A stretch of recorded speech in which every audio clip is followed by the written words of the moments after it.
right, and welcome back. This is Lost Cop MC, and welcome to episode number 2. That's 2. Well, that was 3. 1, 2. Episode 2 of Noob to Average PvP, learning to PvP with us. And actually, with us, I don't mean as in we are teaching. It means we are learning to PvP, and we want you to follow along and learn with us. Get better with us. Teach us. Become our mentor. Be our Yoda. And anyway, real quick before we get into the highlights, I just want to say that today we are want to discuss some mouse settings, some FOV, and even a little tiny bit on hotkeys. So if you do enjoy this video, don't forget to hit that like button. And also, I'm asking that you leave me a comment down below with the current DPI and in-game sensitivity settings that you're currently using for your mouse, as well as some hotbar settings that you're using that are different from default. Currently, right now my DPI is set at 1200 with an in-game sensitivity of 60. My FOV is set at 85, and the only hotkeys that I have changed are mouse button number 2 is set to slot 9. Mouse button 1 is set to slot 1. That because 2, 3, 4, and 5 I can get with my left hand, and from here it's real easy to scroll over to 8, 7, and 6 if I need to. But aside from that, that's pretty much. Oh, and my zoom is R. All right, as far as my hotkey settings, that's what I'm using right now, and I am working diligently, or not as diligently as I could be, but I am definitely trying to get better at using my hotkeys. Real quick on mouse sensitivity, some of the things that I am looking for and that might be helpful to you are, I don't want to be clicking 50 bazillion like I get. I mean, honestly, without jitter clicking, I get like 47,000 clicks per second. I mean, it's just amazing. The computer and the game can't even register all my clicks. It's ridiculous. But anyway, while I'm I don't want my cursor to be moving too much while I'm in a heavy battle clicking. The next thing is I want to be able to turn pretty quickly. If my opponent does get to my side, I want to be able to turn back to him as quickly as possible. There. Okay. Or even if it's time to bug out and I need to run away, I need to be able to turn around, and get away. All right, let me show you real quick what it would look like if my DPI was set to 400 with the same in-game sensitivity. Now, obviously, I can change my game sensitivity to tweak it a little bit, which just kind of goes to show that it doesn't really matter what mouse you have. You can kind of get it adjusted to what you want. For me, this low of a DPI isn't going to work because I don't have that much desk space to swing my arm 3 feet across the table in order to get turned around. But I could fix that if I up my in-game sensitivity some. So yeah, I guess that's about it. Some of the other things that I did want to mention about the FOV real quick is generally what I found is people using anywhere between 70 and 100. It gives you a good peripheral vision. The lower it is, the bigger the hitbox will look, and the less impact subtle movements on your mouse will make as far as getting you off target. It's already hard enough to move and hit stuff for me. So I don't want to make it any worse by having Quick Pro on, even though that's a super cool name. I want to be able to make these little errors in my aiming, because if I can't hold it onto his belly button perfectly on Quick Pro, it's going to be moving a whole lot more. I think that's everything. I mean, really, this is a series that is going to be showing whether I'm getting any better and just showing the different practice things that we're doing. One last thing that I did want to mention is that, this series is not to make us, it's not a focus series to make us better at pot PvP or UHC or Sky Wars, or any of the different PvP mini games, or UHCs. But for me, I like doing the Badlion PvP, arena PvP, because we start off even, and we start off with the same kit, the same everything. I only have to worry about one person. With some of the UHC games, I got to worry about remembering how to craft pants, and I'm not that smart. So anyway, with that, again, if you do enjoy this video, or you find some of this helpful, or you have some tips for us, don't forget to smack that like button. Please comment down below with what DPI and in-game sensitivity you're currently using, as well as maybe some different hotkeys that you're using, just other than default. I'd like to get some input and maybe change up my game a bit. So anyway, without further ado, thanks for tuning in, and let's enjoy some highlights together.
I'm running away from this pain. I'm trying to find a new way where the sun's shining down on my face. I'm running away. You're in a toxic relationship. Time to be free.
I'm trying to find a new way where the sun's shining down on my face. I'm running away. You're in a toxic relationship. Time to be free.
Hey everybody, thanks so much for tuning in.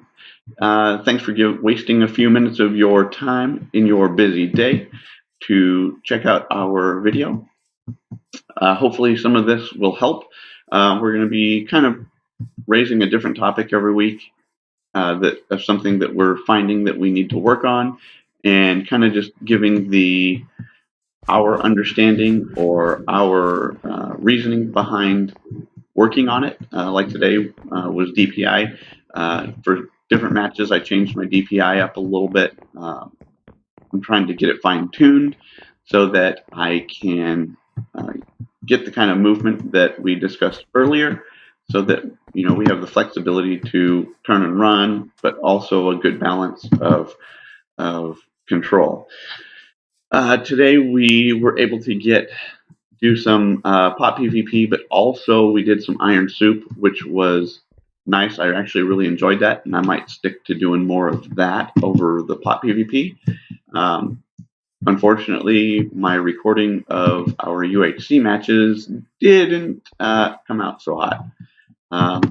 No, it wasn't just because we lost a lot of fights or anything like that. It's just, for whatever reason, I've been having intermittent difficulties with our recording software, and things aren't getting captured, or the recording is stopping before the actual desired time. So until next time, thank you so much. Leave a comment down below if you have a suggestion or a request for what we should talk about or go on to next week. But yeah, tune in next week so that we can see if we're improving. And I'm not sure what we're going to go over, but hopefully you will continue to go from noob to average with us at this PvP thing. And until then.